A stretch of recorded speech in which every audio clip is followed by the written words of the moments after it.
YouTube channel, and welcome to another Ninjago core review. Today we're reviewing Nia's Water Dragon Evo set, which released for $20 in the US, but is also one of the hardest sets to locate out of this since it is sold out at many LEGO stores and cannot be purchased in stores such as Target. If this video will go over all the fun features of this set and then discuss my overall thoughts on whether you should search out this set or not.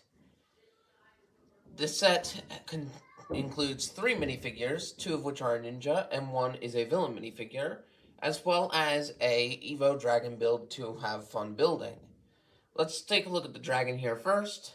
This dragon is similar to other Evo Dragons, but is also distinct because it doesn't follow all of the same parts that the other Evo Dragons use. The front legs here are on the Evo Dragon's joints and use swords for wings instead of the other pieces that they've used for wings on previous Evo Dragons. The head for the Evo Dragon is the same, with this really cool dark blue design with light blue, as well as water pieces that are made to represent the elemental power coming out of the dragon, or it could be used as horns. The dragon's front of the body is sturdy, but it isn't very flexible, and it has this very nice curved design that goes from the top, squiggles down all the way to the long, skinny body. There's a lot of armor plating on the shoulders for this dragon, with some spikes on it, which I guess you could imagine are helping the dragon attack, or keep itself protected from being attacked. But then moving to the back of the dragon, this is where things start to change. The back legs are made out of a combination of mixel joints, but not using the Evo joint released in other Evo Dragons for all 4 legs. This is a very interesting choice, and it does allow for a little bit more posability options due to its smaller size, so it is a good option if you're looking for customizing your other dragons to use similar building techniques to this. Additionally, towards the back, you can see there's some water crystal pieces on the tail to represent elemental energy, and a little sai that's been put on top of the tail, which could also be taken out and used as a weapon for the minifigures. On top of the dragon's back, there is the saddle, which is smaller than the other saddles for Evo Dragons, but still has room to attach the banner, which is the collectible for the Core Wave sets. Each set features an exclusive banner for the most part, aside from 4+ sets, and you can always find the banners in each of these sets and try to collect them all. Additionally, there's also an extra space on the back for you to also put down one of the other minifigures in this set. If you wanted to put 2 minifigures on this dragon, it is indeed definitely possible. There's no saddle for the second minifigure, but it does look pretty cool that you can also put the second minifigure onto the dragon as well, so that way there's actually room for the other figure to be incorporated into this set. Now, overall, this dragon's posability is pretty good, aside from the neck, which doesn't have very much posability at all. The jaw can be opened and closed. As with many of the Evo Dragons, they use brackets on the back, which aren't in the best color choice, but they'll work out just fine. For this build, they get it to do what it needs to, and it's kind of become something that you would expect to see with an Evo Dragon. The wings can be posed to move out a little bit or in a little bit. It's a neat way to have the wings set up so that you can pose them a lot.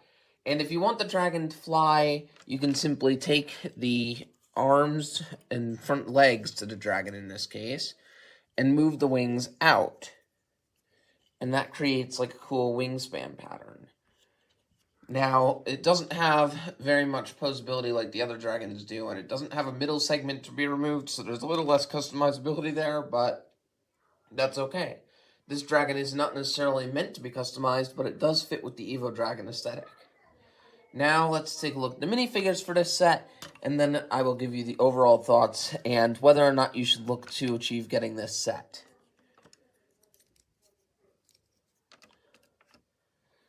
So these are the 3 minifigures from the set. You get Nia and Lloyd in their core suits, and a Bone Hunter, which features a glider pack. Let's start by looking at the 2 core minifigures. They're pretty much the exact same as the standard core minifigures as last time. This is a cheap way to get Nia, because Nia previously was only placed in sets retailing for $50 or more, meaning that this is the cheapest way to get Nia in a Nia specialized set, which we don't see a lot of. Additionally, we get Lloyd, who's the most common, but he does come with his armor piece in this set, as well as a gold sword, which is a unique way to add Lloyd to this set, because it's not necessarily a set for Lloyd. I think this is a great way for them to look back to the first wave of core, where in Lloyd's legendary dragon, they also included Nia as a side minifigure. Also, they give you an extra golden katana here. Now, this golden katana isn't necessarily exclusive, and it could have been a better weapon choice, and they could have even given the ninja their proper weapons for this set. But I'm glad they included an extra katana for Lloyd, because if he's not riding the dragon, he's got to be able to fight somehow. Additionally, the villain here comes with a glider pack that utilizes most of the pieces from the bone weapon pack. You can see that it uses the scythes and the swords on its glider pack, which can be articulated, bended around a little bit, but you can also easily take a look at the fact that he can also hold items while he's riding that glider pack, which is always a good thing to have. And it's a good thing that they gave him a glider pack, because this set features a dragon, so it gives him a little bit more equal footing as a villain to be able to fly up with the dragon. Additionally, the printing on this is the same as all the others for this wave of sets, and it's not really that great of printing in my eyes, because it looks a lot similar to the Skulkin, but it also mixes in elements from the Ghost season. I wish they could have done something a little more creative, like the last wave of villains that they did for the first core wave, which was Serpentine. That was very similar to an old Serpentine tribe, the Constricti.